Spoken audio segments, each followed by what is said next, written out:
and they knew I was drunk. They let me leave, and then they left. It's really unfortunate, but if we're gonna get better, we gotta call a thing a thing.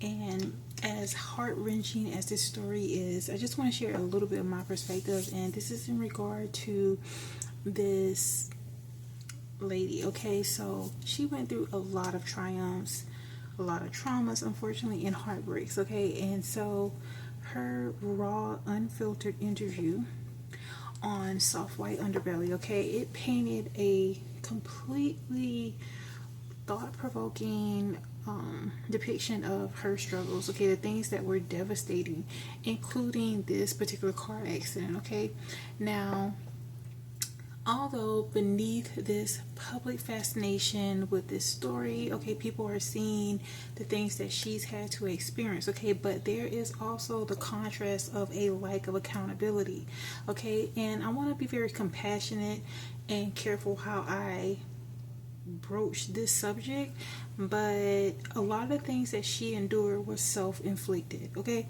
now, according to the things that she spoke about, you know, her childhood being full with a lot of neglect and traumas and abuse, okay, being in the foster care system and all of that, okay, my heart goes out to her. But growing up in these challenging circumstances, okay, the things that she faced, you know, she spoke a lot about not necessarily having people to be there for her, not having a stable foundation. These early experiences, okay, definitely they were hardships, but they set the tone for her being in this survival mindset, okay, and the mechanisms that she adopted later in life, including being hyper aggressive, being prone to being violent, which also in some aspects that may have been a way in which she was able to defend herself in a very toxic, unforgiving world.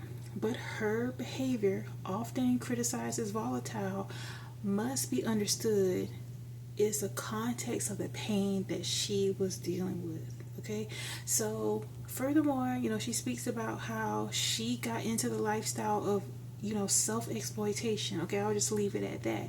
And a lot of times we're seeing that young girls are being conditioned to believe that that is the next route to go. That's the way to get to the bag. That's the way to experience the life. But her story is the major personification of what happens when you get into that life. Some people think that they can outlive, you know, being exploitive, and that they're, you know, maybe they'll get old and start dealing with, you know, the ramifications of the choices they made. But like this story with this young lady, she's young and she is wheelchair bound. She is deformed. You know, she has literally done a lot of trauma to herself. Okay, so in this particular case, although my heart goes out to her for having a troubled past, nobody deserves to go through that.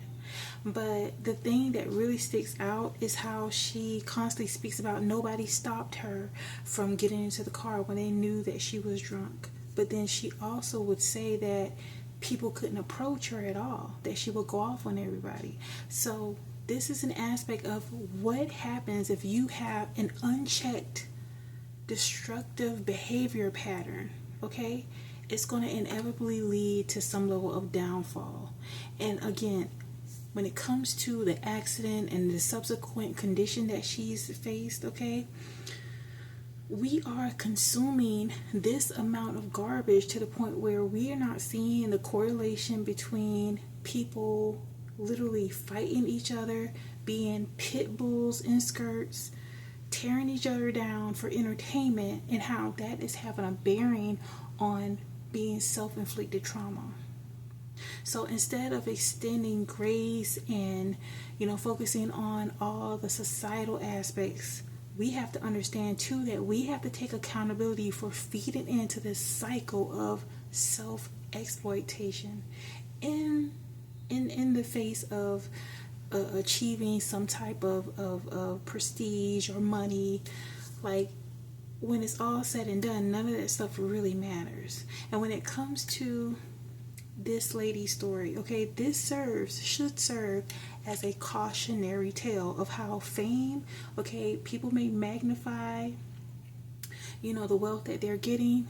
But especially when it comes to this particular case, there's a lack of not only mental health care, there's a lack of community support, there's a lack of safeguards that's put into place so that people do not go down this route. That often it doesn't have a U-turn.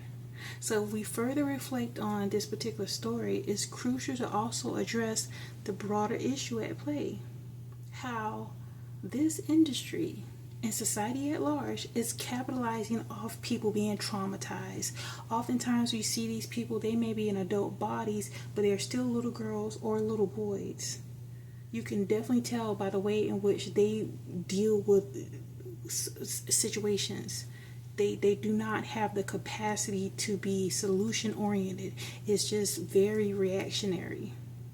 Okay, and so these things we have to really highlight and understand that if we're ever going to gain some type of traction towards being healed as a people, as a community, we can't just be unchecked. We can't just say that, oh, I'm not going to judge. I'm not going to say anything, and these people are spiraling out of control. And now that she's in this position where she looks stroked out, I mean, she's done a number on herself, and she's wondering, like, why didn't nobody help me? But you said it yourself. Nobody could come to you with anything. So I definitely want to put that in here and share this, and definitely take this for what it is. You see the way in which this could impact you if you go down this route, okay? It's not a game, and it's something that you may not be able to get out of once you're in too deep. That's my little 2 cents. Bye-bye.